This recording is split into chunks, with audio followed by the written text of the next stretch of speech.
complicaciones agudas de la diabetes. Habíamos hablado de la cetoacidosis, hablado del coma hiperosmolar o el estado hiperosmolar, de las hiperglucemias simples y de las hipoglicemias secundarias a tratamiento, ¿no? Entonces, este es un poco repetitivo de lo anterior, ¿no? Entonces, los criterios de diagnóstico, ¿no? O sea, la diferencia habíamos visto entre la cetoacidosis y el estado hiperosmolar, que serían las dos complicaciones en sí importantes de la diabetes, en relación a la glucosa, en relación al pH, en relación al bicarbonato, etcétera, ¿no? En el caso de la cetoacidosis, pues la glucosa generalmente no llega mayor a 600, ¿no? Siempre de 600 para abajo, hemos dicho, ¿no? Entonces, acá hay una clasificación inclusive, ¿no? Habla de leve, moderada, severa, etcétera, ¿no? Pero la característica es esa, ¿no? Las glicemias muy elevadas generalmente más corresponden a un estado hiperosmolar. El pH, ¿no? Siempre menor a 7, 7,3, 7, por abajo de 7,3, que es lo normal, ¿no? A 7 hasta 6,9, etc. El bicarbonato igual menor a 10, la severa, de 15 a 18, leve, y por abajo ya pensamos en una cetoacidosis diabética, la presencia de las cetonas, la osmolaridad es aquí variable, ¿no? En el caso del hiperosmolar, pues está elevado, la brecha ahí aniónica, el estado de conciencia, que es lo primero que uno ve, ¿no? En estos pacientes, inicialmente el estado de conciencia está preservado o ligeramente somnoliento, ¿no? Ya en estados más severos que inclusive indican severidad de la diabetes, va a haber estupor o coma, o al contrario de del estado hiperosmolar, pues que ya empiezan a tener trastornos de la conciencia, ¿no? Entonces aquí tenemos también ya los criterios para el estado hiperosmolar, ¿no? La glicemia mayor a 600, pH generalmente normal o mayor a 730, bicarbonato generalmente normal, la osmolaridad plasmática sí elevada, la brecha iónica mayor a 14 y el estado de conciencia, ¿no? Estupor o coma, y las cetonas urinarias o séricas, que en este caso pues más corresponde a una acidosis láctica que a una verdadera cetoacidosis, ¿no? Entonces, esos son los criterios ya para diagnósticos diferenciales entre la cetoacidosis y el estado hiperosmolar. Aquí hay otro cuadrito, ¿no? La cetoacidosis, ¿no? Las características, los criterios diagnósticos, ¿no? O sea, glucosa sérica mayor a 250, pH, anión GAP, etcétera, ¿no?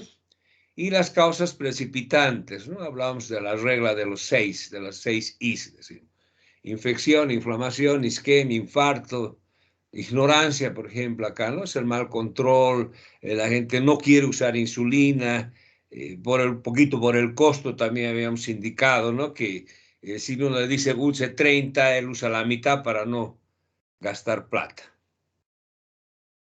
Esa es la ignorancia, las 6 Is. Las hiperglucemias simples son ya pacientes diabéticos donde van a ir a los centros o en el caso, hemos dicho, de alguna feria, etcétera, se mandan a hacer una glicemia y vemos, ¿no? Que existen glicemias o glucosas capilares mayor a 200, ¿no? O sea, aparentemente no hay otro problema metabólico, llámese poliuria, polidipsia, infección, etcétera, ¿no? Realmente lo que hacemos eso... va a la urgencia, a veces podemos decir, póngale un toquecito de insulina, unas 4 o 8 unidades, etcétera, ¿no? Y los controlamos y vemos, ¿no? O sea, ya se corrige y se va a la casa, pues tal vez modificando si está en la parte dietética, en la parte de administración de la insulina, ¿no? Si aparentemente está llevando una dieta adecuada, etcétera, pues hay que decirle que recurra al endocrinólogo, a su médico, para ya ver las modificaciones en relación a los tratamientos que está recibiendo, ¿no? O aumentar la insulina o los hipoglucemiantes orales, etc. Aquí hay un cuadrito también de crisis hiperglucémica, ¿no? Está hiperosmolar, cetoacidosis, desencadenantes, fisiopatología, etcétera. Eso los dejo ya para que les sirva de repaso. Y las hipoglicemias secundarias al tratamiento, ¿no? También es una complicación bastante frecuente que tiene nomás un riesgo elevado en relación a las complicaciones de la hipoglicemia, ¿no? Decimos que el principal, la principal sustancia para el funcionamiento cerebral es pues la glucosa, la glicemia. Entonces, estas hipoglicemias van a presentarse sobre todo cuando hay tratamiento insulínico, ¿no? O sea, más frecuente cuando se trata con insulina. De sintomatología vamos a ver que es muy variable, vamos a ver un cuadrito posterior, ¿ya? Sobre todo se van a presentar cuando existen malos tratamientos, digamos, o el paciente excedió la dosis de insulina, o algún proceso o algún cofactor asociado, ¿no? Infecciones, traumas, a veces ejercicios físicos intensos, el consumo de alcohol, que es frecuente, ¿no? En nuestro medio. Entonces puede ser de cuadros simples, ¿no? Como somnolencia, ganas de comer, temblor, diaforesis, que es característica de la enfermedad, o digo de la hipoglicemia, nervioso, escalofrío, sudor frío, debilidad, etcétera, ¿no? Donde vamos a tener esta sintomatología que inclusive ya en pacientes crónicos avanzados, pues ya prevén esto, ¿no? Ya están tomándose el azuquitar o dándose de alta tomando una Coca-Colita, digamos, ¿no? Que ese va a ser el tratamiento, ¿no? Si son estados leves, se está consciente, poco de sudoración, le da hambre, etcétera, bosteza, etcétera. Entonces ya va a empezar el mismo paciente o una pastilla que siempre tiene en el bolsillo, la cartera, o tomar algún líquido azucarado, ¿no? Agua con azúcar, un refresco, una cola, etcétera. Controles posteriores de la glicemia, ¿no? A veces el paciente va a la urgencia ya, inclusive con un coma hipoglicémico o alteraciones ya más severas de la hipoglicemia, entonces ahí ya utilizamos pues los líquidos azucarados o los líquidos parenterales con glucosa, ¿no? Inicialmente a veces bolos de glucosa hipertónica o las hipertrosas al 50, 1, 2 ampollas, controles ya glicémicos e inclusive a veces goteos, ¿no? Con soluciones glucosadas al 10% o enriquecidas, digamos, con hipertrosas y controles posteriores. A veces internamos al paciente si son hipoglicemias severas para control o tenerlos en control ambulatorio y una vez que se soluciona el problema hipoglicémico, pues darle de alta con las recomendaciones, sobre todo ver la causa de la hipoglicemia y tratar de corregir, ¿no? Si el paciente no está comiendo bien, etcétera, ¿no? Modificar las dosis, ver si no hay otras complicaciones, ¿no? Le hemos indicado que las nefropatías, hepatopatías, por ejemplo, producen mayor, o sea, requieren menos consumo de insulina. Entonces aquí hay un resumen, un cuadrito, ¿no? ¿Qué hacer en caso de hipoglicemia? ¿No? Este es un poquito más para orientación, tal vez, a los pacientes, ¿no? Dice la hipoglucemia o baja de azúcar. Nosotros sabemos que es una hipoglicemia, ¿no? Manifestaciones, temblores, palidez, palpitaciones, etcétera, ¿no?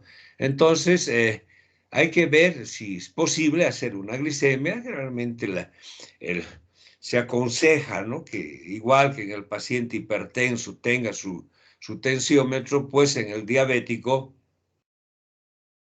también tenga su glucómetro, ¿no? Y cualquier situación que prevea, ya sea de aumento o disminución de la glucosa, pues hacerse su glicemia, ¿no? O sea, en forma ya periódica, etcétera, ¿no? Entonces, ver cuánto de azúcar, de ahí, si está nomás aceptable, si está consciente, darle líquidos orales, volver a controlar, mejora, no mejora, entonces ya podemos utilizar algunas otras sustancias, ¿no? Si ha mejorado, no tomó desayuno o no almorzó, pues decir que coma algo también, ¿no? Desde pan, yogur, galletas, etcétera, ¿no?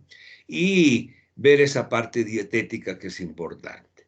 Y bueno, si no comió, no mejora eso, ya pensar en utilizar algunas sustancias, ¿no? O sea, administrar glucosa, etcétera, pero en este caso, como esto es más para domicilio, digamos, ya en algunas otras eh, circunstancias o en algunas otras instancias, el paciente inclusive ya tiene, digamos, una ampollita de glucagón en la casa. En nuestro medio es difícil, no se consigue fácilmente el glucagón, excepto en algunos centros importantes, ¿no? Entonces, se puede poner un glucagón y llevarlo al médico, ¿no? A la urgencia. Si lleva bomba de insulina, dice paradla. Entonces, esas son las complicaciones agudas, ¿no? Vamos a ver ahora las complicaciones crónicas. Acá es como un repaso, digamos, de algunas circunstancias que se van a producir en pacientes ya de tipo crónico, ¿no? Vamos a hablar de las macro y las microangiopatías. En sí, esta es una parte de la endocrinología donde vamos a ver las complicaciones que existen en los diferentes órganos y que evidentemente el manejo más ya es de especialidad, o sea, de la otra especialidad, ¿no? Si vamos a hablar de una nefropatía, será el nefrólogo, una retinopatía, oftalmólogo, una neuropatía, el neurólogo, y bueno, en el caso de las cardiovasculares, el cardiovascular, el nefrólogo, o digo, el cardiólogo, el cirujano, etcétera. Hasta necesitamos a veces el cirujano plástico para realizar algunos injertos. Conocen ustedes, la nefropatía es un trastorno del riñón que va a incluir cambios funcionales, inflamatorios, degenerativos y escleróticos por la presencia del azúcar, ¿no? Entonces, inclusive esta enfermedad se conocía antes como la glomerulosclerosis o el síndrome de Kimmel-Wilson, ¿no? Aquí tienen el cuadrito donde van a ver las alteraciones que se producen en la nefrona. Y para eso, pues tenemos las diferentes clasificaciones, ¿no? Aquí tenemos la de acuerdo a los estadios, ¿no? O sea, esto nos importante en el paciente nefrológico o el paciente con diabetes y en alteraciones a nivel renal, ¿no? Hacer el estadiaje renal, decimos, ¿no? Estadiaje o el screening renal, ¿no? Para ver en qué estadio está ese paciente y ya pensar en manejo multidisciplinario, ¿no? O sea, con nefrólogo, en este caso si hay una nefropatía, ¿no? Vamos a hacer puntuaciones en relación a algunos aspectos que van a orientar a una nefropatía, pero que al final va a haber necesidad de un paciente con una diabetes más o menos de 10 años o más de evolución, pensar ya que está con un cuadro de nefropatía y más todavía si hay alguna o acompaña alguna sintomatología clínica, ¿no? En este caso, sobre todo, nos va a servir la presión arterial, el filtrado glomerular, ver la parte de la albuminuria, ¿no? La micro o macroalbuminuria. Entonces, en el estadio 1 vamos a encontrar inclusive inicialmente un aumento del filtrado glomerular, ¿no? O sea, una hipertrofia, hiperplasia renal con aumento del filtrado glomerular y puede haber una hiperfunción e hipertrofia del tejido renal. Ya la albuminuria va a ir presentándose, pero todavía sin características de micro o macroalbuminuria. La tensión o las cifras tensionales generalmente son normales, ¿no? Menos de 5 años de evolución al de tipo 1, ¿no? Y generalmente cuando hay un buen control glicémico van a mejorar las funciones, ¿no? O sea, en los estadios 1 y 2 las lesiones generalmente se dicen son reversibles, ¿no? Con el control metabólico, etcétera. Entonces ya a medida que va avanzando el cuadro, ya van a haber alteraciones ya en relación a la ureagratinina, en relación a la albúmina creatinina, van a empezar a persistir o a la presencia de cambios ya a nivel de la tensión arterial, ¿no? Siempre decimos pacientes de tipo 1, 5 a 10 años, e inclusive en pacientes de tipo 2, como es un cuadro crónico de varios años que recién se presenta las alteraciones a posterior, inclusive al momento del diagnóstico, ¿no? Es un paciente ya de diabético de tipo 2, potencialmente nefrópata. Igual el estadio 2, ¿no? Si no van cambiando ya las alteraciones a nivel de la filtración glomerular, ¿no? Inicialmente hay una persistencia del aumento de la filtración glomerular y ya, sin embargo, aparece la albuminuria, en forma de microalbuminuria puede ser, y las alteraciones a nivel de la presión arterial, ¿no? Más de 5 años y menos de 10 en los de tipo 1 y al momento del diagnóstico igual en los del tipo 2, ¿no? Acá la importancia sería algunos cambios son reversibles al alcanzar el control glucémico, ¿no?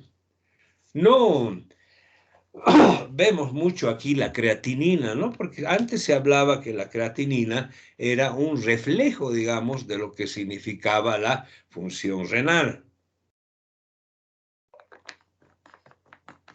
Pero sin embargo, vamos a ver que la creatinina acá estaría en parámetros normales y sin embargo ya estaríamos en algún estadio de la nefropatía, ¿no? Ya en el estadio 3 y 4 empieza a disminuir la función glomerular, decimos siempre 15 para abajo, ya estamos entre el 4 y 5, ya existe hipertensión arterial, ya va a haber una albuminuria franca, ya no es la microalbuminuria, ¿no? Ya algunos otros cambios también a nivel de otros órganos como retinopatía, e indicar, ¿no?, que en estos estadios 3 y 4 ya las lesiones son irreversibles, o sea, ya no hay reversión del cuadro renal. Y el estadio 5, que sería el más conocido como la fase terminal, ¿no? La falla renal crónica terminal. Entonces ya pensamos en acá una filtración glomerular menor a 30, ¿no? Si vemos que ya cuando es menor a 15 ya estamos indicando diálisis peritoneal, hemodiálisis, etc., ¿no? La creatinina ya tiene cambios, o sea, ya va a estar elevada la creatinina mayor a 2 y en otros lugares 1.4 a 1.3, ¿no? Mujeres en Europa. O sea, depende un poquito de las cifras, o sea, del tipo de laboratorio. La proteinuria ya es masiva, realmente con carácter de tipo nefrótico, o sea, más de 3.5 gramos en 24 horas, ¿no? Ya hay hipertensión arterial establecida, retinopatía y alteraciones cardiovasculares también en forma de infartos, en forma de arteriopatías, micro, macroangiopatías. Estas son las características, ¿no?, o las etapas de la enfermedad renal. Es un resumen, ¿no?, de acuerdo a las tasas de filtración glomerular. A medida que progresa, ¿no?, la enfermedad renal, va a ir disminuyendo la tasa de filtración y va a existir mayores o sea, riesgos de filtración. Si hablamos de etapa 1, ¿no?, o sea, función a veces renal normal, hasta la etapa 5, bueno, que ya existe una falla renal terminal o insuficiencia renal terminal, ¿no?, que ya estaríamos viendo la terapia sustitutiva renal. Ahora, el importante es el diagnóstico y el seguimiento de esta patología, ¿no? Se dice siempre evitar, ¿no?, que progrese mediante un control óptimo de la glicemia, evitar que pase esa fase 2, decimos, ¿no? 1, 2 reversible, y la fase 3 ya son, a partir de la fase 3 son irreversibles, ¿no? Ver la microalbuminuria, que sería uno de los datos iniciales para ver patologías cardiovasculares, ¿no? Se dice que cuando ya está presente la microalbuminuria, ya podría existir un daño a nivel cardíaco o cardiovascular, ¿no? Pensar en hacer un screening también cardiovascular, un despistaje cardiovascular. No es así cómo se calcula la presencia de albuminuria, etcétera, para ver la progresión de la enfermedad también, ¿no? O sea, el cálculo de albúmina creatinina, el test cuantitativo en orina de 24 horas, el test cuantitativo en orina minutada, ¿no? Etcétera. Ya la parte importante acá sería pedir, ¿no? Una proteína de 24 horas más un D que decimos, ¿no? La depuración de creatinina, es la relación, el cociente de creatinina en sangre y creatinina en orina, que eso nos va a dar ya mayores datos sobre lo que va a significar la falla renal, ¿no? O la filtración glomerular. Existen varias fórmulas, como datos indirectos, ¿no? La de Krotov-Jansen, que ustedes deben conocer y manejar, ¿no? Donde mide peso, edad, etcétera, para llegar a un dato aproximado de la filtración glomerular, ¿no? De acuerdo al paciente, edad, al peso, a la creatinina, etcétera, ¿no? Pero estas mediciones, ¿no? De test cuantitativo en orina de 24 horas, más la depuración de creatinina, nos dan un parámetro más exacto de lo que va a significar la tasa de filtración glomerular y el estadio de la nefropatía. Ahora los tratamientos, pues en la fase de microalbuminuria, siempre lo primero que decimos, ¿no? Óptimo control metabólico, ¿no? O sea, la glicemia, eso es importante. Ver hábitos tabáquicos, control de la presión arterial, ¿no? Se indica que debería estar menos de 130/80, que eso es lo ideal, ¿no? Ahora, de acuerdo a las asociaciones de cardiología también, ¿no? Antes se decía menos de 140/80, ya pensar en hipertensión, ahora inclusive se habla de que debía estar la presión menos de 120/80, digamos, o alrededor de 120/80, de acuerdo a los parámetros de la asociación americana, ¿no? De la New York Association. Entonces, ver estas cifras tensionales y que utilizamos generalmente, pues los IECAS, ¿no? O sea, si ya tenemos una microalbuminuria, e inclusive sin hipertensión arterial, podemos empezar ya a usar alguno de los IECAS, ¿no? En nuestro medio utilizamos más el enalapril, ¿no? Una media tabletita de enalapril, o sea, 5 miligramos de enalapril cada 24 horas, y si existe ya hipertensión arterial, pues a cuando sea subir la dosis, ¿no? O sea, a 10, 20 miligramos, dependiendo de la evolución o dependiendo de la respuesta al IECA, ¿no?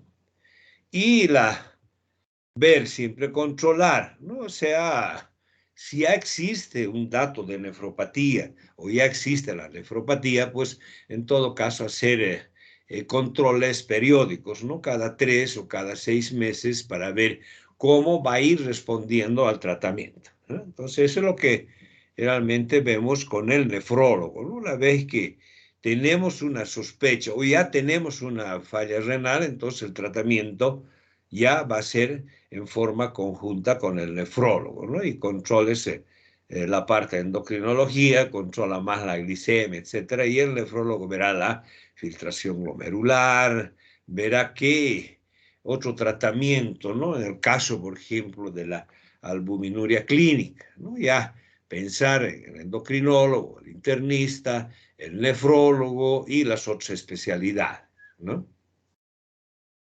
Entonces aquí hay que tratar de evitar que vaya hacia la fase terminal, ¿no? O sea, controles más rigurosos y estrictos de lo que va a significar la glucemia, de lo que va a significar la hipertensión arterial, ¿no? Porque si vemos que Dos de las causas más frecuentes de falla renal son la diabetes y la hipertensión arterial. Entonces, si tenemos los dos en conjunto, bueno, hablamos de una progresión de la enfermedad más rápida.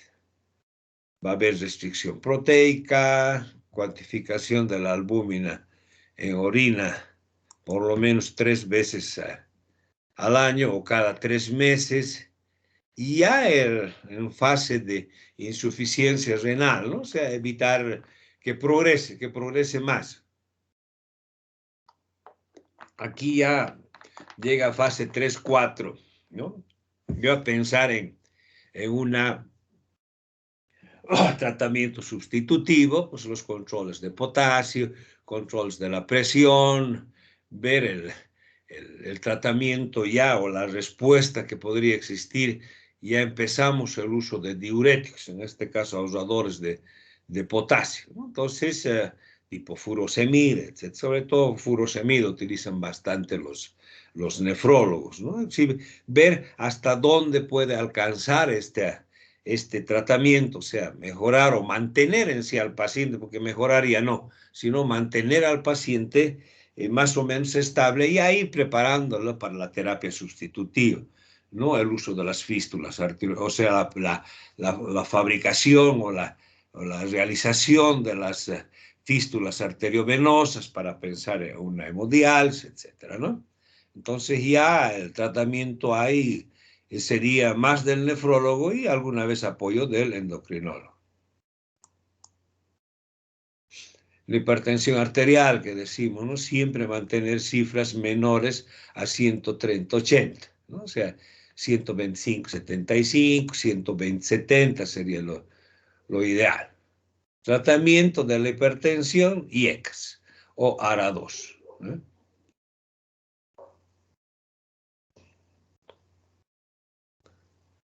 A su vez, en la actualidad ya las monoterapias también a las hipertensiones arteriales, pues ya no, o sea, siempre estamos haciendo combinaciones, ¿no? Y las combinaciones son, pues, utilizar un IECA más un diurético, e inclusive asociar un bloqueante calcio, un bloqueante beta, etcétera, ¿no? O sea, 2 o 3 ya antihipertensivos para, pues, regular la presión en forma más adecuada.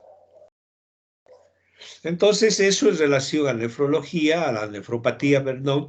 Y bueno, ustedes ya han pasado nefrología y tienen toda ya la teoría dada, ¿no? O sea, más características que anatomopatología, etcétera, etcétera, ¿no? Entonces, eh, solamente hacemos hincapié, igual que en esta otra complicación, ¿no? La retinopatía diabética, que seguramente de la consulta del oftalmólogo, pues yo diría hasta un 50% o más van a ser complicaciones debidas a la diabetes, ¿no? Retinopatías, eh, las cataratas, las uveitis, o sea, toda la glaucoma, etcétera, que van a ser secundarias a pacientes diabéticos, ¿no? Se dice que la retinopatía constituiría nuevos casos de ceguera entre los 20 y los 74 años, ¿no? O sea, es una causa importante de ceguera en pacientes, inclusive jóvenes, ¿no? 20 años. Y sobre todo está asociado a la evolución de la diabetes, ¿eh? Va a existir la retinopatía como primer cuadro importante. Posteriormente puede haber también otras complicaciones o a la par, cataratas, las queratitis, las hialitis, ¿no? Que los glaucomas, ¿no? Que van a causar también alteraciones a nivel de la visión. El diagnóstico clínico, presencia de disminución de la agudeza, fosfenos, moscas volantes, dolor ocular, alteraciones en la motilidad ocular, diplopías, como las mononeuropatías, etcétera, ¿no? En sí, la parte ya oftalmológica, pues en la actualidad, gracias a los aparatos, a presencia de nuevos estudios que se realizan, pues los diagnósticos ya se han ya mejorado, ¿no? Porque antes no había tanto aparataje, o sea, los oftalmoscopios indirectos, los directos, las lámparas de hendidura, las cámaras de retina, ¿no? Midriática, el uso de algunas sustancias, las angiografías con fluoresceína, etcétera, donde ya facilitan el diagnóstico, las tomografías oculares, los campos visuales, etcétera, donde ya facilitan el diagnóstico, hacer ya los tratamientos, ¿no? En sí, los tratamientos oftalmológicos, pues estos son también la presencia, lo que hemos dicho, ¿no? De glaucomas, la oftalmopatía proliferativa, la no proliferativa, etcétera, ¿no? Entonces, el objetivo es el control y diagnóstico precoz de la enfermedad antes de que avance. Y aquí hay una retinopatía, ¿no? La presencia de vasos, neomasos, clasifica de base la proliferativa y la no proliferativa, decimos, ¿no? La proliferativa ya, presencia de neovasos, aneurismas, etcétera, ¿no? Hemorragias, fluoresceína, un estudio con fluoresceína, ¿no? Entonces, y el tratamiento, ¿no? O sea, los que han rotado ya, los que han visto pacientes en consulta externa, inclusive hasta entrado a cirugías, etcétera. Entonces, tenemos varios métodos de tratamiento, ¿no? Las alteraciones generales primero, ¿no? Ponerla al paciente con una glicemia adecuada, ¿no? O sea, el oftalmólogo para la medición de lentes, inclusive nos pide, ¿no? Que el paciente debe estar con su glicemia compensada, porque medirle cuando está descompensada pues no sirve, la medición no va a ser adecuada, va a tener que cambiar nuevamente lentes cuando mejor. Tenemos las otras opciones de tratamiento, las fotocoagulaciones con láser, el uso de sustancias intraculares como la avastatina, el Avastin, ¿no? El Avastin intraocular, o sea, para las neoformaciones, las presencia de proliferaciones vasculares, etcétera, ¿no? Y las cirugías, ¿no? Cirugías de retina, cirugías de cataratas, cirugías de glaucoma, etcétera. Entonces, la parte oftalmológica también, les digo, ya es como para hacer un recuerdo nada más, el resto es ya de la especialidad, ¿no? La neuropatía, ¿no? Eso tal vez forma parte también o inicialmente del tratamiento del endocrinólogo o el internista, ¿no? O sea, son complicaciones crónicas frecuentes que van a ir sobre todo asociadas a las descompensaciones o al mal control a nivel glicémico, ¿no? En el interín de su enfermedad, los pacientes en algún momento presentan descompensaciones de tipo diabética y van a presentar estos cuadros de neuropatías, ¿no? Ya sea polineuropatías, mononeuropatías, ¿no? En el inicio de la enfermedad, ¿no? Entonces, también decimos son complicaciones crónicas, ¿no? O sea, tiempo de la evolución de la enfermedad, el control metabólico, que va a ser en este caso primordial, ¿no? Para la presencia de esta enfermedad o de esta manifestación. A veces son manifestaciones simples con dolores, parestesias, y las vamos a clasificar en la llamada polineuropatía periférica, las mononeuropatías, las ya con alteraciones de tipo motor o autonómico y también sensitivo motor, ¿no? O sea, va a ir variando de acuerdo a la evolución del cuadro, ¿no? Empezamos generalmente con una polineuritis o una polineuropatía diabética, ¿no?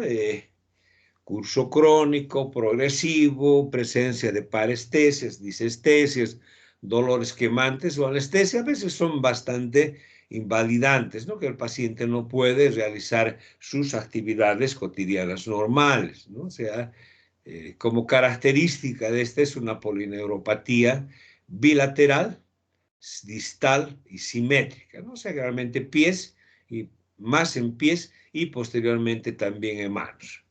La característica de esta polineuropatía, decimos, ¿no? Distribución en calcetín, o sea, más o menos a media pierna, podríamos decir que son las manifestaciones, y las de guante, pues a nivel de las manos, ¿no? Alteraciones a nivel del reflejo, hiporreflexia, reflexia aquilea, alteraciones en la sensibilidad, puede ser profunda, puede ser superficial, ¿no? A veces hay verdaderas ataxias sensitivas, ¿no? Como un pseudotabes. Es un inicio también de las enfermedades o del pie diabético, ¿no? Con presencia de úlceras, presencia de zonas de necrosis a nivel de puntos de presión.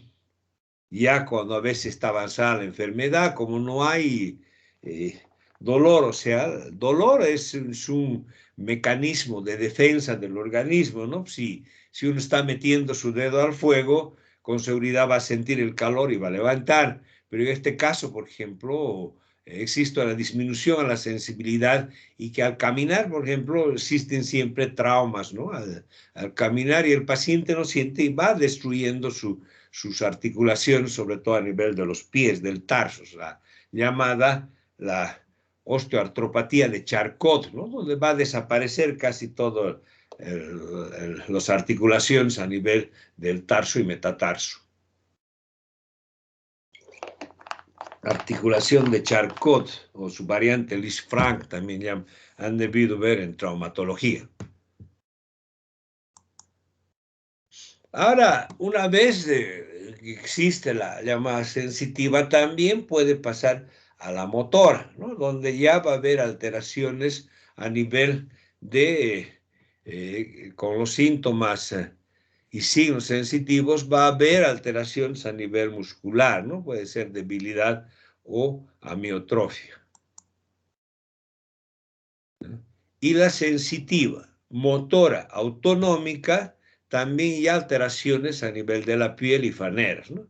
Presencia de callos, úlceras plantares, devolución tórpida, etc. Entonces, esta polineuropatía, inicialmente decimos es sensitiva, ¿no? Alteraciones a nivel de la piel, sobre todo a piel y a nivel de pies, a nivel de manos, son dolores sensitivos, dolores quemantes, dolores urentes, ¿no? Posteriormente debilidad muscular y las alteraciones ya neuromotoras que podrían estar presentes en este cuadro clínico. Ahora las mononeuropatías diabéticas también, ¿no? Es la presencia o alteración de un nervio, ¿no? Sobre todo el par craneal. El más frecuente es el 3, ¿no? O sea, el tercer par craneal, donde va a haber alteraciones de tipo oculomotor, aparición brusca con diplopía y dolor ocular, ¿no? O sea, pacientes que vienen con dolor a nivel de mi cara, por ejemplo, donde va a haber ptosis palpebral y vamos a encontrar también alteraciones como oftalmoplegia y estrabismo, ¿no? A veces o inicialmente confundimos con parálisis de tipo facial, ¿no? Entonces hay que ver siempre la característica de un paciente que viene con una tos palpebral, el antecedente diabético, las alteraciones oculares, pues nos van a orientar a un diagnóstico de tercer par, ¿no? O sea, una neuritis o mononeuritis diabética del tercer par. También van a estar afectados el cuarto y el sexto par. Ahora, también a nivel periférico, ¿no? Las mononeuropatías a nivel del mediano, las mononeuropatías a nivel del cubital, del radial, del femorocutáneo, ¿no? Esto es con relativa frecuencia también la presencia de dolores, parestesias, ¿no? a nivel de muslos, ¿no? O sea, cara interior de muslos, ¿no? Entonces inclusive el paciente se refiere que no tolera ni el pantalón ni la ropa, ¿no? Entonces, esas son la llamada meralgia parestésica, llamábamos antes. Miotrofias diabéticas, alteraciones a nivel del reflejo, ¿no? Y que a veces empieza en una pierna o un lado y posteriormente pasa al otro. Ahora las neuropatías de tipo autonómica, ¿no? Son ya en relación a la inervación de los diferentes nervios, ¿no? Realmente esto ya es en fase más avanzada, ¿no? A la par de esta neuropatía diabética autonómica, ya va a existir también retinopatía, puede existir nefropatía y la polineuropatía de tipo diabética, ¿no? Son ya alteraciones a nivel de sistema gastrointestinal, por ejemplo, ¿no? Vaciamientos gástricos, acloridrias con sintomatología digestiva, pirosis, dolor retroesternal, disfagias, síndromes de vaciamiento que habíamos indicado, vómitos, ¿no?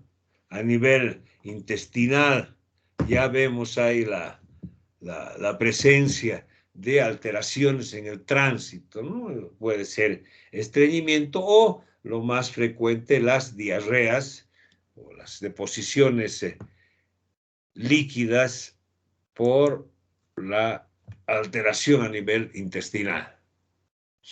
Alteraciones genitourinarias, ¿no? O sea, vejigas de tipo neurogénica, atonías, dificultad para la micción, incontinencias. En el varón puede haber eyaculación retrógrada o disfunciones eréctiles, ¿no? Que es una patología que bueno, preocupa al varón, pues, jóvenes que no puedan tener relaciones, etc. Como causa de estas alteraciones motoras a nivel de vejiga, etcétera, pues las infecciones urinarias son frecuentes, ¿no? Lo que habíamos dicho que no hay, digamos, un paciente diabético que no haya tenido, sobre todo las damas, en su evolución una o dos o más infecciones urinarias anuales, al igual que los dientes, habíamos dicho, ¿no? Casi nunca terminan con dentadura. Alteraciones cardiovasculares, taquiarritmias, infartos, alteraciones en la presión arterial, anormalidades pupilares.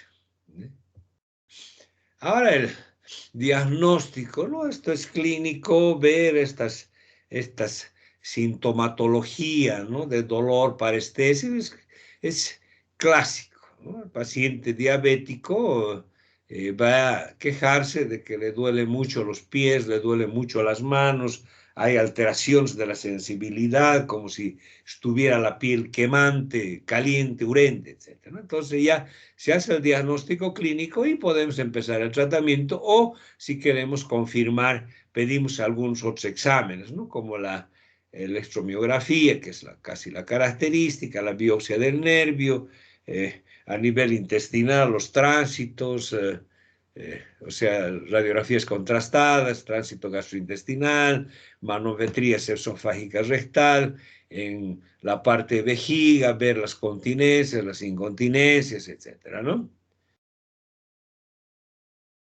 Y ya vamos a ver, de acuerdo a la sintomatología, realizar el tratamiento, ¿no? O sea, en la parte de, siempre decimos medidas generales, pues control de glicemia, ¿no?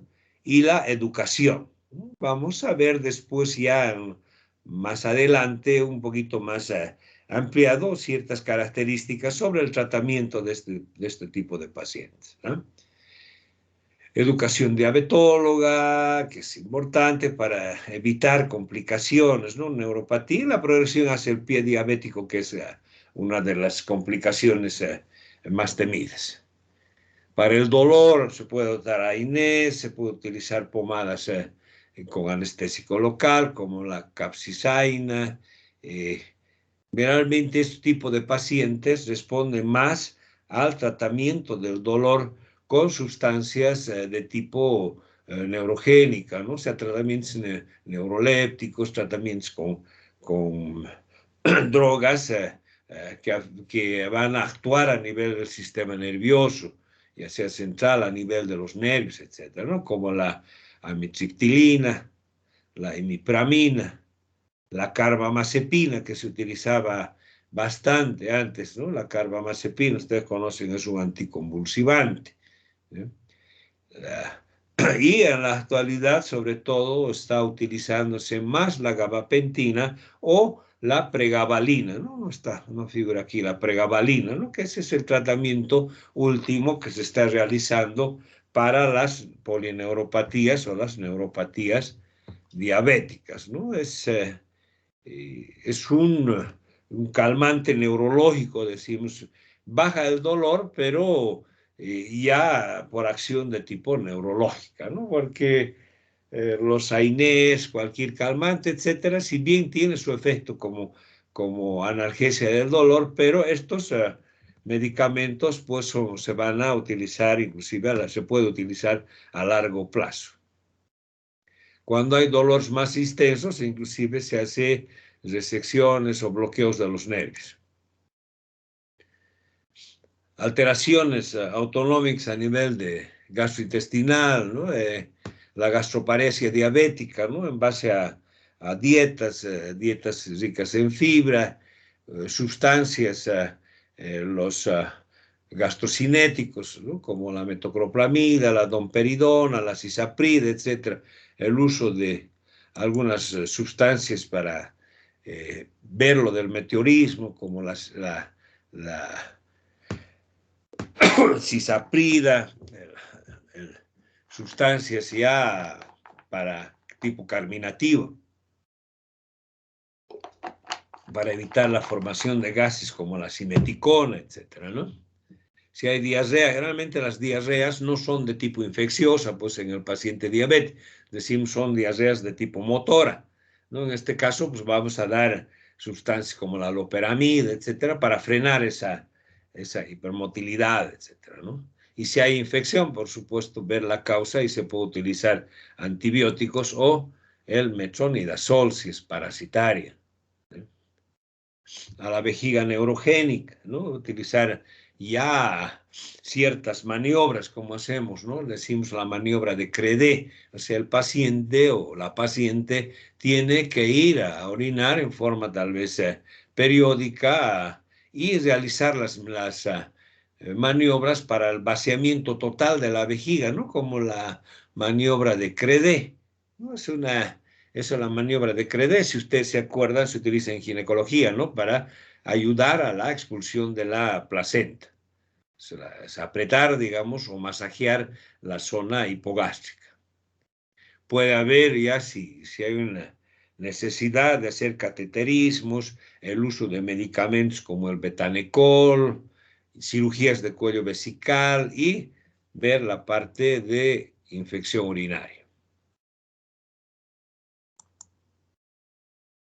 La disfunción eréctil, ¿no? Que en la actualidad, pues corrigiendo la parte metabólica, se puede utilizar algunas sustancias como betabloqueantes, antidepresivos, ansiolíticos, ¿no? Pero el tratamiento que da buenos resultados es el sildenafil, ¿no? El Viagra.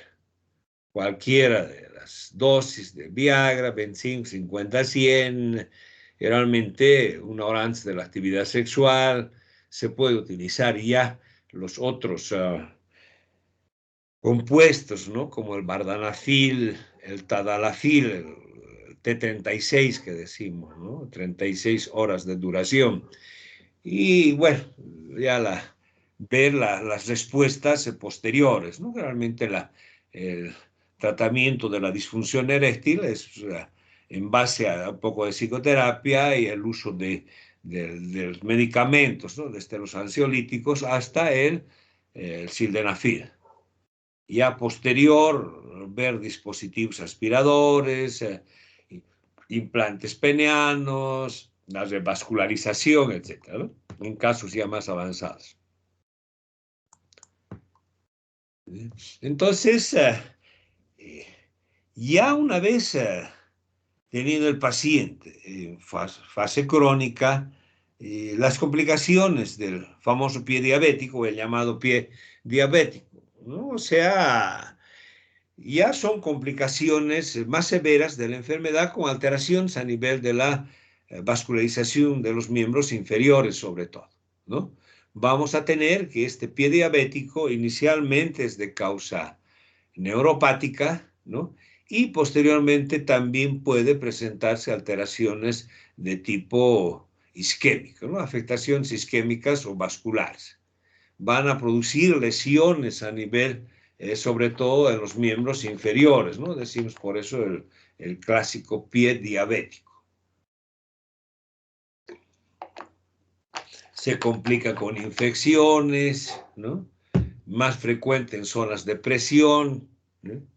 La prevalencia menor en los de tipo 1 y tipo 2 que utilizan insulina y mayor en los que utilizan antidiabéticos orales, ¿no? Es una complicación del paciente, muy temida por el paciente, ¿no? Dice, me van apenas presenta alguna lesión y ya está pensando en la amputación del pie.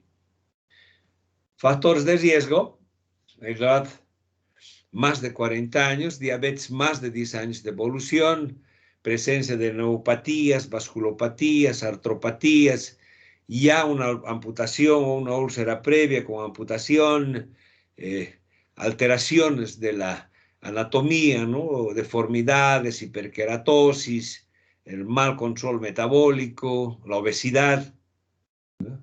Alteraciones ya de tipo oftalmológico, ¿no? Las complicaciones oftalmológicas, interviene también la higiene deficiente de los pies, la educación, ¿no? Deber cultural y socioeconómico, ¿no? No todos pueden acceder a algunos medicamentos o hacer algunas medidas, en este caso vamos a ver en las recomendaciones para el pie diabético, ¿no? El baño, por ejemplo, ¿no? El baño frecuente, mantener limpios los pies, etc. Ahora, habíamos indicado, ¿no? Que cualquier paciente diabético, sobre todo ya de una evolución de varios años, hablamos de 5, hablamos de 10 años, siempre debe someterse a un examen por el médico, ¿no? Decimos una exploración clínica del posible o ya del pie neuropático, ¿no? Presencia de disestesias, parestesias, dolor, piel caliente, pulsos, trastornos de la anatomía, hallux valgus, úlceras, presencia de callosidades en los dedos, etcétera, ¿no? Presencia de la sensibilidad dolorosa y térmica, etcétera. Entonces, el diagnóstico va a estar basado, ¿no? En un examen clínico, ver la presencia de sensibilidad, ver la presencia de reflejos. Se puede utilizar ya algunos otros medios diagnósticos como los electrofisiológicos, etcétera, ¿no? Entonces, eso en relación a la neurología, o sea, trastornos neurológicos del pie. Y ya los trastornos de tipo isquémico también hay que revisarlos, ¿no? Antecedentes de una claudicación intermitente, ¿no? Vamos a ver en la clasificación de Fontaine, ¿no? Cuántas cuadras puede caminar sin presentar dolor a nivel de las piernas, de la claudicación intermitente.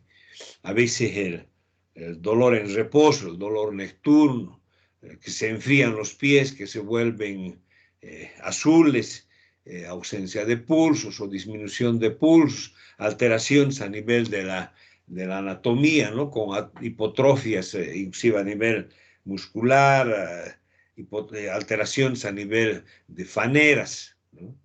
La presencia de zonas ya con alteraciones de tipo isquémico, como gangrenas, como zonas necróticas, ¿no? Los pulsos, ¿no? Siempre hay que tener, hay que tomar el pulso al paciente, ¿no? Desde los femorales, popliteos, tibiales, los pedios, ¿no? el llenado capilar, que es importante también. El índice tensional, dice acá, la pletismografía, pues son cosas que casi no se utilizan mucho, ¿no? Los vasculares, por ejemplo, tienen como unos ecógrafos, ¿no? Para ver la vascularización a nivel de los pies, ¿no? Medir si es una circulación sanguínea normal, sobre todo en grandes vasos o medianos vasos, ¿no? Y posteriormente tenemos pues el estudio ecográfico, ¿no? Ver el estudio de la circulación arterial, la circulación venosa, etcétera, ¿no? Mediante la ecografía o ya la angiografía para ver las alteraciones y pensar ya en una cirugía de revascularización. Aquí van a ver un pie normal a la izquierda de su pantalla y un pie ya diabético a la derecha, ¿no? Se ve cierta hipotrofia, se ve cierta circulación o disminución de la circulación, el pie va a estar más frío y medio azulado, cianótico, ¿no? Normal y como enfermo diabético, ¿no? Ahora, de acuerdo a las lesiones a nivel del pie diabético, vamos a encontrar las diferentes características, ¿no? Hablamos de la clasificación de las lesiones o la clasificación de Wagner, ¿no? Desde el grado 0 hasta el grado 5 nos van a servir para determinar el grado de evolución de la enfermedad, ¿no? Y nos van a servir ya inclusive para pensar en un tratamiento posterior, ¿no? Hablamos del grado 0, no hay lesiones, pie de riesgo, etcétera, y vamos a ir ya con el grado 1, donde ya hay infecciones inclusive a nivel con una celulitis superficial, ¿eh? El grado 2, donde las infecciones ya van avanzando, tejido celular subcutáneo, puede haber osteomelitis, puede haber abscesos. El grado 3 ya la presencia de úlceras más severas, grado 4 necrosis focales o locales y el grado 5 ya lesiones más de tipo isquémico intensas, ¿no? O sea, ya vamos a determinar que el 0 a 3 inicialmente son neuropáticos y el 4-5 ya hay compromiso neuroisquémico o vascular, ¿no? Aquí tenemos unas diapositivas, ¿no? Van desde el grado 0 hasta el grado 5. Igual acá, eso les dejo para que vean. Aquí ya tenemos un pie como lesiones importantes, inclusive aquí hay infecciones severas, ¿no? Resumando, pus, salida de secreción purulenta, aquí lesiones a nivel distal, con zonas de necrosis. Aquí ya está drenado, ¿no? Ese pie que hemos visto y está debridado ese pie, ¿no? Está casi listo para realizar los injertos, ¿eh? Y como decimos también, ¿no? El control general, el control metabólico, las medidas higiénicas, tratamiento específico, ¿no? Del si es neuropático o es isquémico y la presencia de o el uso de antibióticos o drenajes ya específicos si hay abscesos, etcétera, ¿no? Por eso es que, de acuerdo a esos grados de la clasificación de Wagner, nos van a servir ya para hacer los tratamientos, ¿no? Desde el grado 1, más el tratamiento conservador, el uso de prótesis, tratamientos de las uñas encarnadas, sobre todo, se puede sacar la uña si es recidivante esta, ¿no? Por la presencia de infecciones. Tratamiento de las hiperkeratosis, el uso de pomadas, el uso de hidratantes. El grado 1 ya pensar en tratamientos ortopédicos, ¿no? Disminuir la presión en zona ulcerada, presencia de cultivo. Grado 2 infecciones, antibióticos, drenaje. El grado 3 ya inclusive hacer internación, ¿no? Para hacer las debridaciones ya más amplias.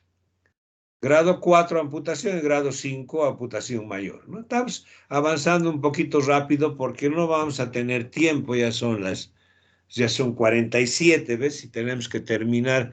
Ya más después, pues son puras diapositivas, no sea de... Esta es la clasificación PEDIS también, ¿no? O sea, es una siglas en inglés, ¿no? Perfusión, extensión, profundidad, infección y sensibilidad, ¿no? Sobre todo grado 1, 2, 3, 4, donde describe sin infección, no antibiótico. Y después el uso de antibióticos de acuerdo a la clasificación esta. Esto les dejo para que lean, ¿no? Es lavar los pies siempre que estén secos, revisar, cortar las uñas, inclusive el uso de ya algunos especialistas, ¿no? Como los podólogos, por ejemplo, ¿no? Que hacen tratamiento a nivel de las uñas. El uso de los zapatos que no estén ajustados, las medias que no estén apretadas, dice usar calcetines sin resortes o costuras, el uso de los zapatos, evitar el uso de tenis, que produce mucha humedad. Aquí tenemos un pie diabético, una lesión bastante extensa. Acá ya hay una amputación previa y esta otra piernita que está siguiendo el mismo camino, ¿no? Igual acá, infecciones.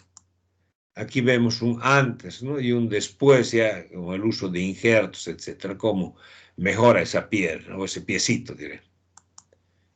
Igual este ya está listo para el injerto. Igual acá, ¿no? Bien debridado, bien limpiecito. Este es una inicial, ¿no? Tenemos pacientes que van a la urgencia, así como este tipo de necrosis de tipo parcial o necrosis a veces totales, ¿no? Con toda la pierna negra ya momificada inclusive. En alguna ocasión, al hacer un examen, ¿no? Al hacer un examen del piecito, nos quedamos con un dedo en la mano, etcétera, ¿no? Que y ni siquiera duele nada porque todo está ya necrosado y todo. Esta, por ejemplo, es para una amputación amplia, ¿no? Si vemos aquí en la anterior diapositiva, pues nos va a servir, digamos, como de referencia ese primer dedo o el dedo gordo para hacer ya la amputación en forma oblicua, ¿no? Tratando siempre de mantener el primer dedo, que es el dedo de mayor apoyo. En este caso, por ejemplo, pues es un poco difícil ya pensar en hacer eh, tratar de, es imposible, digamos, qué cosa va a ser con esa parte distal, está lleno de miasis, inclusive en este caso más está indicada la amputación. En relación a las complicaciones microvasculares, en eso, ahora las complicaciones macrovasculares, ¿no? Vamos a ver que este tipo de alteraciones, sobre todo, están relacionadas con la presencia ya de compromiso de arterias de mayor importancia, ¿no? Entonces, vamos a hablar corazón, vamos a hablar cerebro, vamos a hablar de cardiovascular, ¿no? Los infartos que son frecuentes. Bueno, y el tratamiento, pues igual, control óptimo, las revascularizaciones, el uso de stents, el uso de las angioplastías, ¿no? Realmente un paciente que ingresa descompensado y con un síndrome coronario agudo, un infarto, pues el pronóstico va a ser más severo que un paciente que presente solo un infarto, ¿no? Y no diabético. Los síntomas típicos, los síntomas atípicos, el uso de, siempre hemos dicho, paciente descompensado que ingresa a la urgencia con alteraciones a nivel cardiovascular, presión o alguna arritmia, siempre hacerle un electrocardiograma de rutina, ¿eh? Para descartar un infarto y sobre todo si presenta algunas alteraciones ya asociadas como dislipidemias, hipertensión arterial, tabaco, presencia de infartos previos, etcétera, ¿no? Y la periférica, que sería ya las alteraciones a nivel de vasos mayores, como tibiales, pedios, femorales, inclusive ilíacos, ¿no? Esta es una clasificación de Fontaine, ¿no? O sea, más para lectura esto que estadio 1, ¿no? Y alteraciones leves, podríamos decir así, de la patología, como ser frialdad, hormigueos, cambios del color en la piel, palidez, cianosis, etcétera, ¿no? Alteraciones a nivel de las faneras, ausencia de vellos, etcétera, en los pies. Ya el estadio 2 sería la claudicación intermitente, ¿no? Es el dolor que va a presentar el paciente al caminar, ¿no? Son dolores intensos que presenta a nivel de las pantorrillas o de las piernas, ¿no? Que hablamos de la 2A, ¿no? O sea, que es no incapacitante, no se puede caminar más de 150 metros, o sea, una cuadra y media, si hablamos en realidad. Y ya las incapacitantes, pues menos de una cuadra y media ya está presentando problemas, ¿no? O sea, dolores, tiene que pararse, tiene que descansar, etcétera, ¿no? La estadio 3 ya el dolor en la noche, pues todo el día y la noche va doliendo, y el estadio 4 ya con las lesiones descritas. El tratamiento, lo que habíamos indicado, ¿no? Medidas higiénico-dietéticas, abstinencia tabáquica, ejercicio físico, tratamiento farmacológico, el uso de antiagregantes, el uso de la pentoxifilina, ¿no? Ya posteriormente, si hay alteraciones a nivel arterial, podemos utilizar inicialmente, si hay trombos o émbolos, podemos utilizar los trombolíticos, o ya pensar en las revascularizaciones, ¿no? Posteriores. La enfermedad cerebrovascular, los estados, o sea, las clásicas embolias, trombosis, etcétera, que siempre hablamos, ¿no? Los, los estados isquémico-transitorios, los SIDS, por alteraciones ya de arterias de tipo vértebro-basilar, etcétera, ¿no? Entonces, con eso son las complicaciones crónicas. Ahora en el tratamiento, sobre todo se va a basar en 4 pilares, ¿no? La educación, la dieta, el ejercicio y el tratamiento farmacológico, de acuerdo al tipo de diabetes, ¿no? La diabetes de tipo 1, hemos dicho siempre insulina, más dieta y más ejercicio, ¿no? Mantener la glicemia, ver algunas complicaciones, si presentan dislipidemia, si presentan hipertensión arterial. El tratamiento dietético, más nos apoyamos ahora en los nutricionistas, ¿no? Sin embargo, podemos decir hidratos de carbono, 40 o 60% de absorción lenta, 15% más rápida, ¿no? Generalmente el paciente de ingreso le estamos diciendo, ¿no?, que no coma cierto tipo de frutas, llámese uvas, llámese plátanos, cerezas, higos, etcétera, ¿no? Inclusive ya viendo la cantidad de calorías, inclusive podríamos utilizar el azúcar. En nuestro medio utilizan el azúcar morena, pero de preferencia siempre indicar al paciente que no utilice azúcar. Puede usar un edulcorante o al final sin azúcar, ¿no? Porque si le dice, puede utilizar azúcar, una cucharillita, pues le va a poner una cuchara, ¿no? Esa es nuestra idiosincrasia. Grasas 30-35%, proteínas, fibra y sodio, o sea, sal, menor cantidad.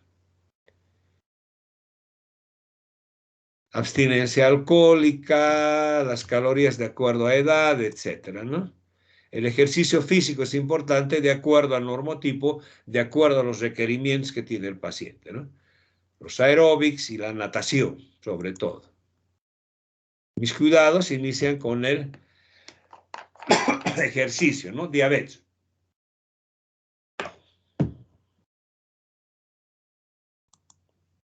Aquí en los niños, ¿no? Tenemos la dieta, tenemos el ejercicio y tenemos la insulina como tratamiento. Los antidiabéticos orales, conoce, más en farmacología, hablamos de los reguladores de la secreción de insulina, de los sensibilizadores de la acción de la insulina, retrasan la absorción intestinal de hidratos de carbono, las glucosidasas, ¿no? Y los reguladores de la secreción de insulina, sobre todo, se utilizan cuando todavía existe cierta reserva pancreática, ¿no? Entonces, vamos a utilizar las sulfonilúreas y los secretagogos de acción rápida. Por ahí había un cuadrito, aquí hay un cuadrito, ¿no? De acuerdo al mecanismo de acción, la clase y mecanismo de acción. Les dejo para que lean ustedes. Entre los medicamentos, el más usado aquí sería la glibenclamida, ¿no? Que se encontramos en cualquier farmacia, en cualquier lado, son medicamentos básicos esenciales y el costo es menor, ¿no? Que las otras sulfonilúreas. Los sensibilizadores de la acción de la insulina, las biguanidas y las tiazolidindionas, ¿no? En este caso, la metformina es otro tratamiento que se utiliza con mayor frecuencia. La metformina y las glitazonas. Inhibidores de las alfa-glucosidasas, ¿no? La carbosa, ¿no? O sea, el tratamiento con la carbosa, sobre todo en aquellos pacientes que presentan hiperglucemias postprandiales, ¿no? O sea, comen y se eleva, digamos, la glicemia, ¿no? Ahí se utiliza en forma combinada. Este es un nuevo medicamento, hay varios ya como la sitagliptina y son inhibidores de la dipeptidasa, ¿no? La DPP4. Actúa evitando la degradación de las incretinas, ¿no? Entonces, tiene sus indicaciones, decimos que estas sitagliptinas, ¿no? Estas inhibidores de la DPP4, se utilizarían ya como último recurso, digamos, en relación a lo que va a significar el uso de los hipoglicemiantes orales, ¿no? O sea, que habría que utilizar ya en pacientes que no están respondiendo a las sulfonilúreas o a las biguanidas. Y el tratamiento siempre hacer un tratamiento combinado, ¿no? Sulfonilúreas más metformina, sulfonilúreas a carbosa, inclusive la metformina más la insulina. No hay en sí una terapéutica ya, una monoterapia, digamos, para el tratamiento, excepto con las insulinas, ¿no? Ahora la insulina, el tratamiento, diabéticos de tipo 1, diabéticos de tipo 2 que ya no responden, complicaciones agudas de la diabetes, cetoacidosis, enfermedad hiperosmolar, o también paciente que se interna con alguna otra patología, llámese gastrointestinal, llámese traumatológica, politraumas, etc., ¿no? La diabetes gestacional y la diabetes secundaria, patología pancreática, ¿no? Pancreatitis agudas severas, traumas pancreáticos. Aquí los tipos de insulina, ¿no? Sobre todo dependientes de, se las clasifica en relación al inicio, al tiempo o al inicio de la acción, el pico máximo y la duración. Desde las ultra rápidas, ¿no? 5 a 15 minutos, dura 3 a 4 horas, hasta las de acción prolongada, ¿no? Hasta las 24 horas, una sola dosis y sin pico. Tenemos un cuadrito acá, ¿no? Las curvas de acción, ¿no? De acción rápida, la insulina cristalino regular, las NPHs y la de acción prolongada, que es una inicial y una curva recta, digamos, ¿no? O sea, no hay pico máximo. Los tipos de insulinas es para leer, ¿no? Un mnemotécnico, insulín, dice, ¿no? La lispro, la glulicina, las rápidas, ultra rápidas, la cristalina, la tipo asparo regular, y acción prolongada, las glarginas y el detemir. Interlalantus también falta acá. Y la intermedia. En el cálculo de la dosis ya hemos visto, ¿no? Pero también es decir de 0,2 a 0,3 unidades kilo peso día, hasta 0,5. Aquí hay un cuadrito que no se ve muy bien, más o menos algunos pasos para indicar cómo se van a utilizar las insulinas. La diabetes gestacional, ¿no? O sea, va a complicar un 2 a 5% las gestaciones.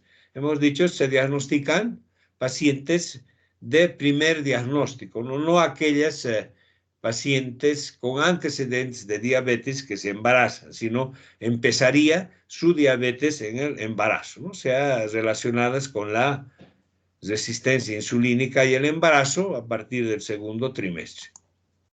Factores de riesgo familiares, diabetes previa, gestacional previa, historia obstétrica, ¿no? Sobre todo niños con peso alto, ¿no? Edad superior, otros factores, hábito tabáquico, hipertensión arterial, etc.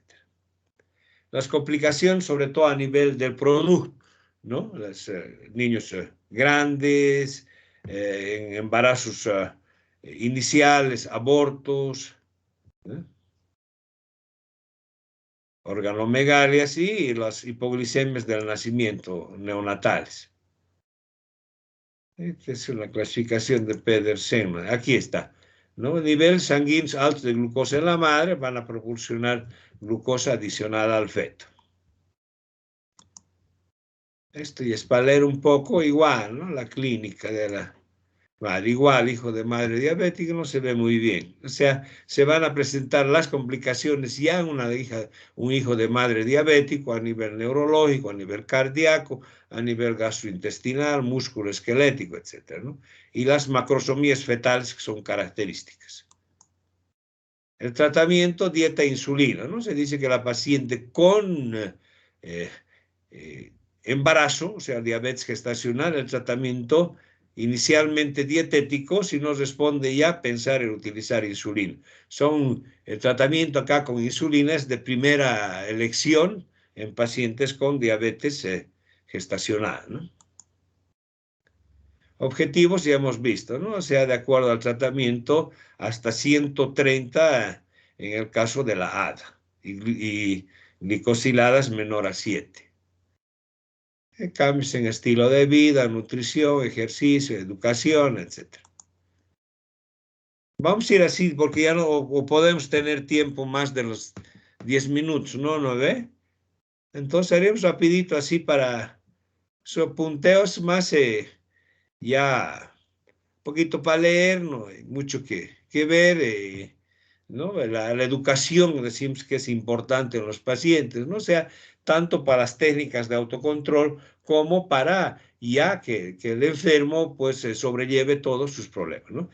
Tiene que ser activo, tiene que ser participante, conocer su enfermedad, conocer las complicaciones para realizar un buen tratamiento, ¿no? O sea, paciente médico tienen que ir en forma conjunta para el tratamiento, ¿no? Inclusive, en este caso, pues tenemos en relación a la nutrición, por ejemplo, hemos visto ya inicialmente preguntar qué come, qué desayuna, qué cena, periodos entre las comidas, etcétera, que es más la presencia de la nutricionista, ¿no? Comidas sin grasas, hemos hablado de algo de hidratos de carbono, hemos hablado de fibra, etc. Aquí tenemos una diapositiva, ¿no? De nutrición. Esta es una dieta más o menos ideal en el paciente, ¿no? Para integrar la selga y ver, ¿no? Dice, acá ya la diapositiva de abajo, ¿no? La dieta del paciente debe ser en ese sentido, ¿no? La conveniente es más verduras que hidratos de carbono, cereales, etc. Es la pirámide que decimos, ¿no? Que va en forma ascendente. ¿Qué tiene que comer? ¿Cuánto tiene que comer? Aquí hay frutas para diabéticos. ¿Cuánto puede comer, no? De acuerdo a calorías y cuántos gramos de azúcar, etc. Papayas, plátanos, etc. No hay 4 hábitos para prevenir la diabetes, ¿no? Haz ejercicio, no fumes, di no a la chatarra y evita carnes procesadas, ¿no? O sea, mejor las carnes frescas. Las bases para el tratamiento, ¿no? Esto no puede ir, digamos, por un lado la medicación, por otro lado la dieta y por otro lado la actividad física, ¿no? Todo tiene que estar reglado en una sola y sobre una base de la educación, ¿no? O sea, hablamos de una educación, un plan alimentario, una actividad física y la medicación acorde al tipo de diabetes y al tipo de paciente. Acá tenemos la administración de insulina, ¿no? Esa es la técnica, la subcutánea. Esa es la que más utilizamos. La vía muscular utilizan los americanos, pues aquí no es de uso corriente, ¿no? Esta es la técnica. En sí no es problema porque algunos pacientes a veces tienen miedo, ¿no? Pero es una jeringuita tan pequeñita todo que no van a tener problemas, ¿no? Y las zonas donde se pueden pinchar, generalmente hablamos más del ombligo, ¿no? O sea, alrededor del ombligo, más o menos unos 3 centímetros por arriba, y lo que significa el reloj, ¿no? Si empezamos un día a las 12, al día siguiente a la 1 o en la tarde, depende cómo está utilizando, después a las 2, a las 3, a las 4, etcétera, ¿no? Y tenemos otras zonas también, hombros, glúteos, pierna. Estas son las insulinas mixtas, ¿no?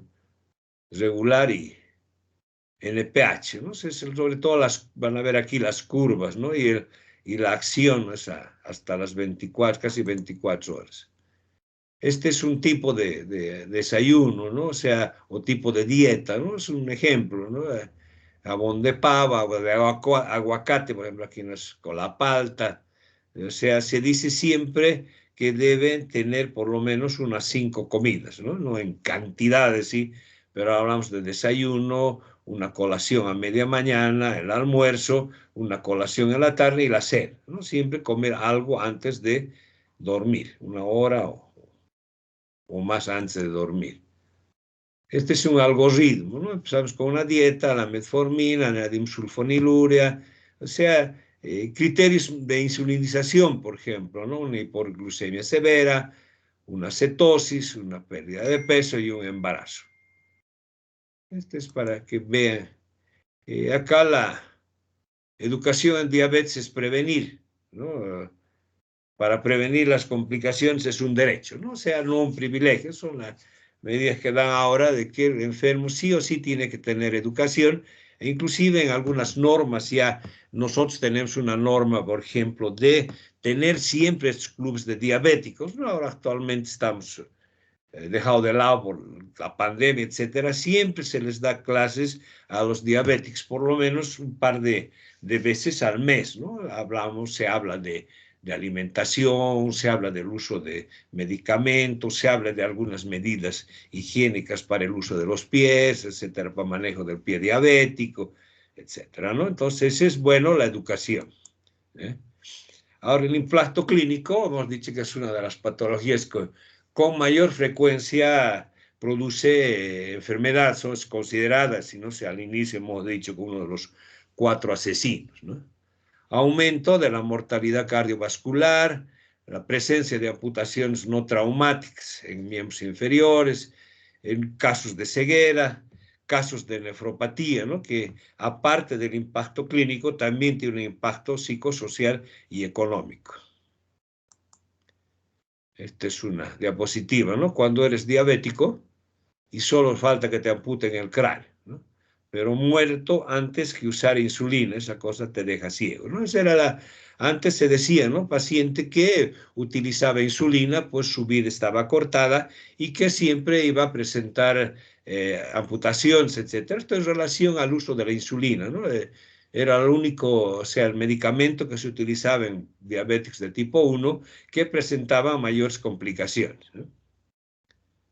Ahora se ve que no es así, que hay que vigilar y que hay que prevenir. Obesidad, glicemias elevadas, presión alta, etc. Perfil lipídico. Prevenir todas las complicaciones. Este es un cuadrito ya para un resumen que hemos visto. Igual aquí, ¿no? Otro resumen. Esto les voy a dejar para que lean nomás ya y ustedes vean. Ya pueden resumir de ahí todo lo que hemos visto, ¿no? Factores que aumentan el riesgo de hipoglicemia, objetivos glucémicos, ¿no? Cuánto de azúcar en el paciente diabético, cómo vamos a manejar la hemoglobina glicosilada, ¿no? Aquí tenemos un cuadrito también, ¿no? Eh, más o menos las equivalencias, podríamos decir, ¿no? Riesgo bajo 5% de hemoglobina glicosilada, estamos hablando de un 90 miligramos por decilitro, o sea, lo normal. Un riesgo crítico, 13 o más de por ciento de hemoglobina glicosilada, y estaríamos hablando de una glucemia de 330 para arriba. Entonces, esas son en relación a la hemoglobina glicosilada. Objetivos de la terapia nutricional, eso es para un poquito de lectura, cambios generales. Igual nutrición, ¿no? ¿Qué tiene que comer, qué no tiene que comer? Siempre ver la presencia de las dislipidemias, ¿no? Vamos a hablar después en la otra clase. Aquí, ¿no? Manifestaciones dermatológicas, algunos cuadritos como acantosis, no se ve muy bien acá, ¿no? Las dermatosis producidas por la diabetes frecuentes. Otro resumen de todo lo que hemos dicho, desde fisiopatología, diagnóstico, clínica, tamizajes, ¿no? Sobrepeso, cualquier edad, factores de riesgo, mayores de 45 años, complicaciones, etcétera. Son resúmenes ya que les paso siempre para que vean y, bueno, les sirva ya para un repaso final. ¿No? Hipoglucemia, ¿qué es la hipoglucemia? ¿Qué es la hiperglicemia? ¿Cuáles son los síntomas que ya hemos visto? ¿No? Si vemos aquí hipoglucemia, sudoración, confusión, convulsiones inclusive, hiperglicemias, polidipsia, poliuria, aumento de apetito, etcétera, ¿no? Aquí esto ya es un resumen de la cetoacidosis diabética. Esto encontré recién, por eso incluido, ¿no? Para que tengan, como es una de las complicaciones más severas de la diabetes, que tenía pues mortalidades muy elevadas, y ahora ya son más fáciles de tratar, se las diagnostica en forma temprana, tenemos más medios de diagnóstico, de tratamiento, ¿no? Entonces, ¿qué es la cetoacidosis? ¿Qué patología? La triada característica, ¿no? Hiperglucemia, acidosis y cetosis, ¿no? Ya sus características, ¿no? Ya para el examen, para repasar un poco. Y aquí quedamos, ¿no? Entonces, hemos terminado diabetes, hasta aquí va a ser el examen. No sé si tienen alguna pregunta.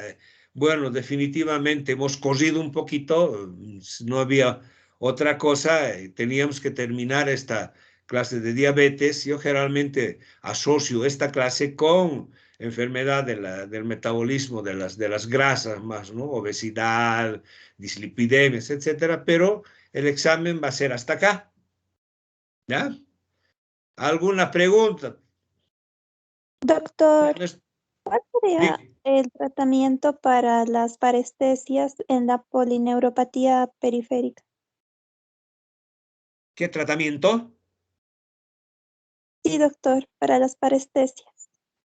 Claro, o sea, como les decía, ¿no? Antiguamente, aparte de las parestesias, siempre hay dolor y todo. Utilizábamos más los calmantes clásicos, ¿no?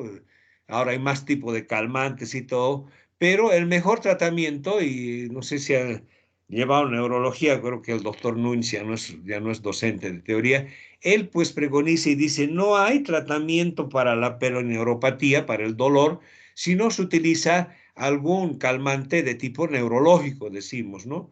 Desde, como decía antes, la amitriptilina, se utilizaba la carbamazepina, que todavía se utiliza, no se ha desechado la carbamazepina para las neuropatías, ¿no? Llámese una neuralgia posherpética y en las polineuropatías de tipo diabético, ¿no? La carbamazepina.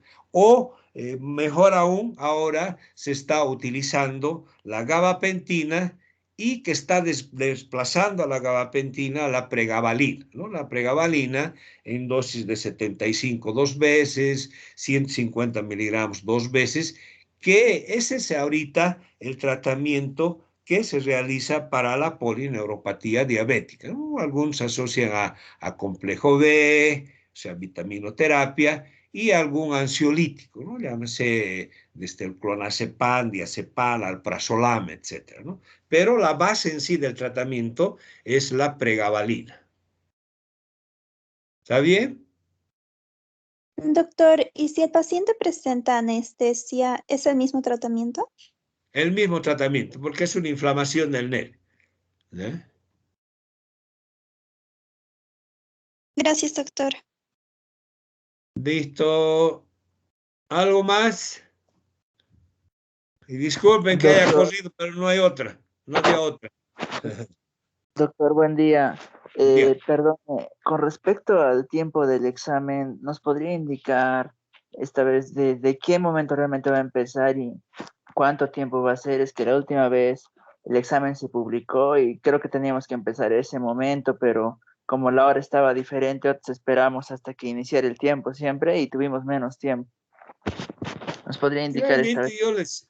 Claro, generalmente yo hago caso, digamos, a lo que dicen las autoridades, ¿no? Nos dice, el examen va a empezar a las 8:30 y va a terminar a las 9:30, o sea, una hora, y hágale más de 30, ¿no? Más de 40 preguntas, creo que dice, ¿no? Entonces, eh, no más de 50, creo que ponen ahí. Entonces nos da una hora. Yo generalmente empiezo unos 10 minutos antes, o sea, programo mi examen y así unos 10 minutos antes, ¿no? Si va a ser a las 8, por ejemplo, ya 7, 8 menos 10, ya subo el examen y sí, la finalización la hago, digamos, en la hora que significa, digamos, 9:30, ¿no? La máquina se apaga a esa hora y ya no deja subir exámenes, etcétera. Hemos tenido alguna vez un problema de la gente que no ha subido o sube medio tarde, ya la máquina a veces les rechaza, ¿no?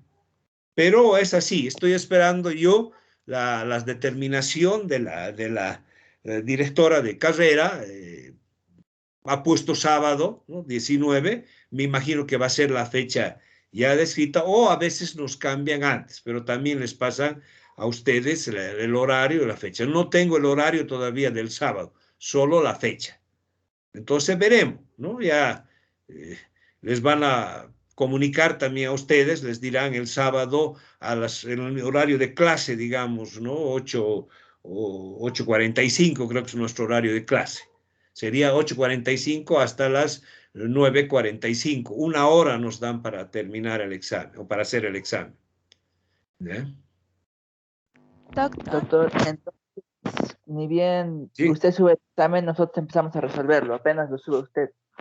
¿Es correcto? pero claro, allí tienen, a veces ha habido problema de subir. Hoy día, por ejemplo, no sé qué ha pasado con el internet, ha tardado, por eso hemos empezado un poquito tarde la clase. He estado tratando de subir, no quería abrir inclusive el Teams, ¿no? Pero ya abrió y después ya no costó mucho, digamos, subir el tema. O sea, ojalá que el día del examen no tengamos problema, porque una vez he tenido problema, he estado como media hora, creo, tratando de subir el examen y todo. Generalmente yo dejo el examen ya hecho, ¿no? Y la subo, o sea, la programo, digamos, unos 10 minutos antes, pero termina, digamos, en la hora indicada, ¿no? 8:30 a 9:30, por decir. Entonces, yo subo unos 10 minutos antes, pero termino a las 9:30. ¿No? Eso hay gente que a veces no está pudiendo, igual alguna vez me han llamado, doctor, mi computadora no entra y no sé qué, que si yo le diga de alguna otra manera, pues yo no puedo hacer nada por el celular, y es otro medio para poder hacer, claro, debe ser más complicado en celular, pero de todas maneras, por eso les doy unos 10 minutos antes para ya que no tengan problema. Está bien, doctor, muchas gracias. De todas formas, ese día quizás no sé si podría a la hora de que nos sube el examen indicar el examen se cierra a esta hora, por favor, para también no tener confusiones y por favor, doctor. Pero ¿por dónde? No tenemos WhatsApp, nada, ¿no? Entonces, porque yo a veces con WhatsApp le digo, ¿cómo está? Hacer por esto, alguna vez hemos hecho también, ¿no? por el chat acá, ya una vez subió el examen, preguntado por chat, ¿no? O alguien dice, doctor, no puedo entrar y qué sé yo, pero ya a veces es problema de su internet, de su computadora, etcétera, ¿no? Y no es del sistema en sí, del Teams. Por eso digo, 10 minutos antes, a veces uno anda apurado y tiene la hora que ya para poder responder o resolver el examen. Y no dejar que pase, porque Hay veces inclusive me han dicho que antes si está programado hasta las 8:30, a veces antes ya la computadora ya cierra, digamos, el examen, ¿no? ¿Algo más? Gracias, doctor. Doctor, Sí. doctor, en el horario que A nos ver, mandaron, el examen es el viernes. ¿ha cambiado? Porque el rol está 19, ¿no? Sí, doctor, ya lo modificaron, es a las 8 de la mañana. El viernes a las 8. Uy, yo no tengo ese dato. No tengo ese dato. Por eso digo, es que está tan irregular todo que nada que ver. Seguramente esta semana me van a mandar ya hacerme recuerdo del examen. Entonces, si es así, a las 8 pues el viernes. O sea, yo estaría entrando inclusive antes porque yo a las 8 tengo que estar en mi trabajo. Ya dejo el examen abierto.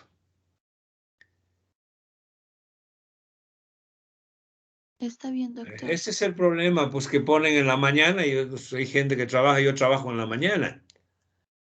¿Eh? Por eso que dejo el examen y le digo a mi hija que me lo vea un poco. ¿Verdad?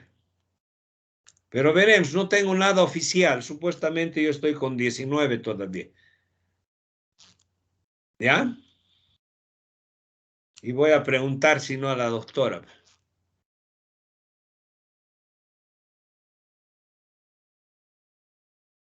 Listo, entonces hemos concluido la clase. Estamos ya como 10:24. Tienen otra clase, creo, ¿no? Sí, doc. Sí, doctor.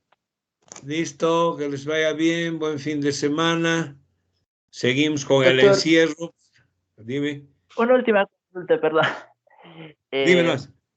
para realizar sus diapositivas, ¿qué bibliografía utiliza, perdón? De repente para un poquito poder leer, no sé. O sea, ¿cómo dices, perdón? ¿Qué bibliografía podríamos usar? O sea, sus diapositivas, todo lo que nos enseña, más o menos en qué bibliografía se basa. La base para mí es el Farreras, ¿no? De ahí casi sacado toda la parte teórica y todo, pero estas diapositivas que van saliendo, las encuentro en internet, ¿no? Es una mezcla de todo, del ENARM, o sea, de la Escuela Mexicana. Aquí, por ejemplo, esta última es dice @nutriólogo Antonio Chávez, ¿no? No sé ni quién será, es un mexicano este. Entonces, son diapositivas eh, para educación, ¿no? Pues ustedes se van a fijar en esta triada de la cetoacidosis, por ejemplo, habla de hiperglucemia, habla de acidosis metabólica y habla de cetosis, ¿no? Entonces, ya en este caso, pues, y explico un poquito, si hablamos de hiperglicemia, diuresis osmótica, deshidratación, pérdida de electrolitos, etcétera, ¿no? Como consecuencia. Entonces, son ya complementarios, porque la base yo hago más del Farreras, ¿no? Que está como libro oficial, digamos, Farreras y Harrison en medicina interna. Y hay uno de endocrinología que es el GRESPAM, que es difícil, yo tengo, pero es difícil de utilizar, digamos, igual que la de Cecil, ¿no? La medicina interna de Cecil, es americano. No es muy bueno, no sé, no me parece a mí para enseñanza el Cecil, ¿no? Entonces más me baso en el Farreras, que es más leíble, más entendible, y el Harrison, que también sirve, ¿no? Hay el CTO, hay tantos libros ahora. El mismo Robbins, hay un brasilero Robbins, que me pasaron una vez, pero no le veo muy didáctico, ¿no? Pero en base a las diapositivas, y que eso les va a servir, ¿no? Está Y que bien, doctor. generalmente, a lo que Gracias. yo veo, no es solamente teoría, ¿no? Sino algo más aplicado a veces, ¿no? Con historias clínicas, etcétera. ¿Eh?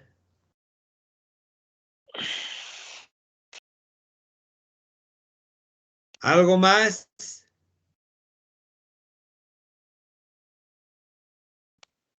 Gracias, doctor.